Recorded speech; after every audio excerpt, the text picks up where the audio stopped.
Hello, my name is Chris and I will review the 2018 Nissan Rogue.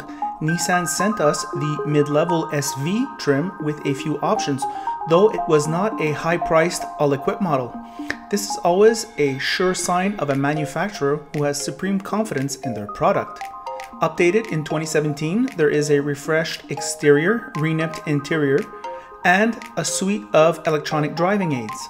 Rogue is offered in a wide range of colors. The exterior does it for me, the right dimensions and proportions. These 17-inch wheels house 65 ratio tires, meaning they are thick and will help the four-wheel independent suspension soak up the moon-like craters of Montreal roads that I am familiar with.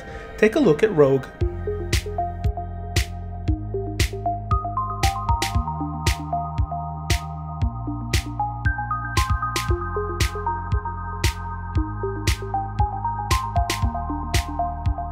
The trunk opens electronically. That is nice, and as with all CUVs, there is more room here than you will know what to do with. Back passengers get lots of room, convenient vents, but no charging ports for iPad children. In the front, there is a nice design language and lots of room. Check it out.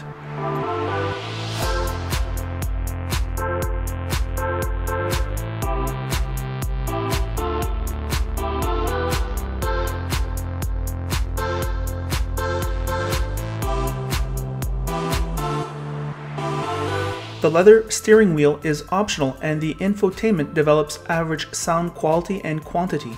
Happily, CarPlay, Auto, rear cross traffic alert, and blind spot warning are standard even in the base model. Nissan brags that their zero-gravity seats are hyper comfortable. They are, and this despite being the lower trim cloth seats. Visibility is very good and the doors open very wide.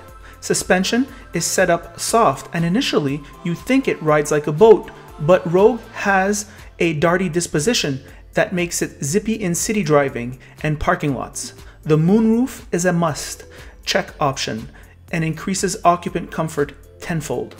This is probably the most competent Nissan product on the market and their sales success is well deserved.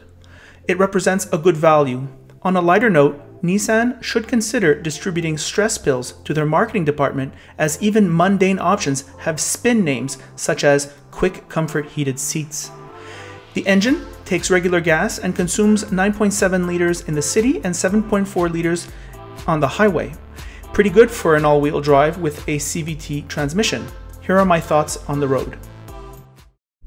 Hello car lovers, driving the 2018 Nissan Rogue. Full disclosure, Nissan had invited Ross and consequently Ross invited me to the last two Star Wars movies because it was kind of like their publicity campaign with the Nissan Rogue, Rogue One.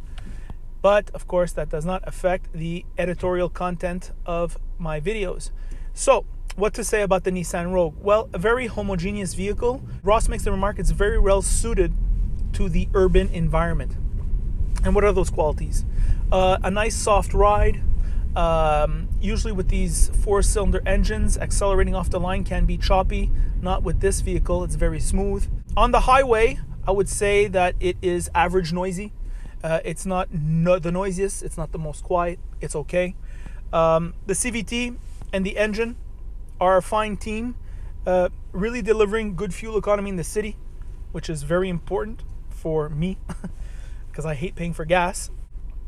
What else?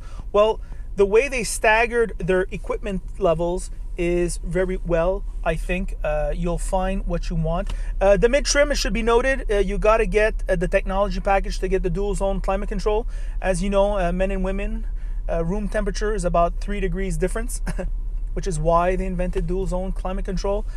So that I thought was maybe not quite awesome. These seats are very comfortable. Apparently on the Nissan website, Nissan said they put a lot of time to make sure that you were comfortable in them. I have to admit, I'm very comfortable in them. These are the cloth trim and they're fine. Steering wheel, once again with the an option package, comes leather, as is the case here. This leather is an okay leather. It's not the high level leather, but still feels good in the hand. What else about this vehicle? Great visibility all around. Nice panoramic roof. In Quebec, lots of people buy these, a lot on the road, and why not? They're so logical.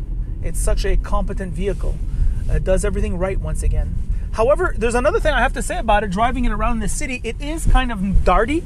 Like, it doesn't drive around like a huge boat, despite the soft suspension, which is kind of nice. So that's about it. Is this vehicle recommendable? Certainly it is. And that is the review.